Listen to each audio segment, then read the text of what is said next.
Clash of Clans is a real-time strategy game in which you design and build your own medieval village, populated by bloodthirsty barbarians and wizards. Fend off raiders, battle against players worldwide, and forge powerful alliances with others to destroy enemy clans. Millions of people are playing this free-to-play game right now and enjoying every minute of it. With that being said, here's 7 things that you probably didn't know about Clash of Clans.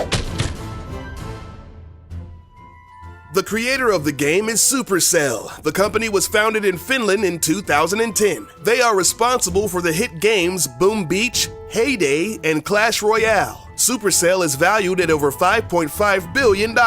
Although these games are free to play, or freemium, players can make in-game purchases to give them the edge that they need to dominate their opponents. Clash of Clans rakes in about $5 million every day. Today, the company has a staff of over 250 employees. The crazy thing about all of this is that Clash of Clans has about 30 million active users, but the team that runs the game only consists of about 15 people. The workload may be insane, but the payout is pretty freaking sweet. Surprisingly, the game earns most of its revenue from the top 10% of players. Elite players know that the only way to stay on top is to shell out some big bucks. Players are incentivized to pay for wall upgrades, gold, elixir, and expensive archer towers, because if they leave their bases unattended in real time, other players can come along and attack them while they're away, losing trophies and resources. A Clash of Clans player named Panda spent over $7,000 in a single month, and at one time, top Clash of Clans player Jorge Yao spent $250 a week on gems. Now, you may be asking yourself how a dude living in a 300 square foot apartment in San Francisco can afford to spend that much a week on a game. Well, he had some very wealthy sponsors, most of which were from the United Arab Emirates. At one point, he was playing on 5 different accounts to stay on top. He even had the bright idea of wrapping his 5 iPads in plastic bags so that he could bring his gadgets into the shower with him. Jorge spent 6 months at the #1 spot, and he was the first player to break the 4,000 trophy mark and instantly became famous worldwide. But once he felt like it was taking over his life, he graciously bowed out of contention and stopped playing the game cold turkey. He hit the #1 spot again recently, but it only lasted for a morning. With all this cash flying around, you may be wondering, what do they do with all that money? Well, some of it goes towards marketing purposes. They can afford some big-name celebrities to endorse their game. For Super Bowl 49, they spent $9 million on a 60-second spot starring Liam Neeson. I can't wait to destroy your village while you beg for mercy, but you will get no mercy. I will have my revenge. Liam? Have a scone for Liam? Over here.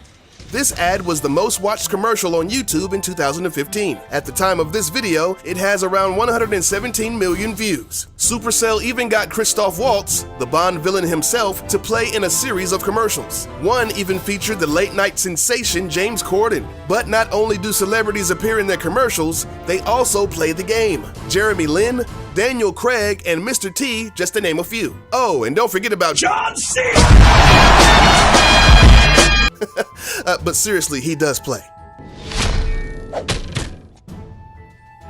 Speaking of Mr. T, Supercell is obviously fans of the Fool Pitier himself. So much so that the pig rider is modeled after him. The distinctive mohawk and beard is a dead giveaway. The only difference is the voice. Now you got me. I'm not sure why the hog riders need to have such high-pitched voices. In the past, Mr. T has lent his likeness to other games. At one point, he was a spokesperson for the World of Warcraft game. I'm Mr. T and I'm a night elf mohawk. What's your game? Another highly beloved character of the game is the Pika. This seemingly unstoppable force has the strongest armor of any elixir-based troops and the highest damage of any normal unit in the game. The letters P-E-K-K-A don't officially stand for anything in particular. Supercell held a Facebook contest in August of 2012 to see who could come up with the best written-out name for Pika, as judged by the number of likes. The name, Perfect Enraged Knight Killer of Assassins, was the winner. But what is a Pika? A knight? A samurai? A robot? No one knows. But the mysterious and dangerous Pika is a girl. On one of the loading screens, there's a tip that reads, "The armor on Pika is so heavy that spring traps do not work on her." Now, some may say that calling a Pika a her is the same as christening a ship as a she, but honestly, at the end of the day, it doesn't matter what gender Pika is. It's still badass. One of the best features people respect about this game is the personal break timer. Basically, if you're playing the game non-stop for an ungodly amount of time, let's say 6 hours, the game automatically kicks you out and makes you take a break, sort of like a cooldown period. Folks have speculated that Supercell did this to deter people from using game-cheating bots, allowing them to stay online and protect their defenses 24/7. But most people think that it's just so people don't die while playing video games. Over the last decade, there have been dozens of well-documented cases of people succumbing to exhaustion, dehydration, and even cardiac arrest while playing non-stop for days on end. Dude, your castle's getting raided. Oh my god! Thanks for watching. We hope you enjoyed this video. If you did, then please leave a thumbs up. Next time you see your buddies, you can blow their minds with some of these amazing facts.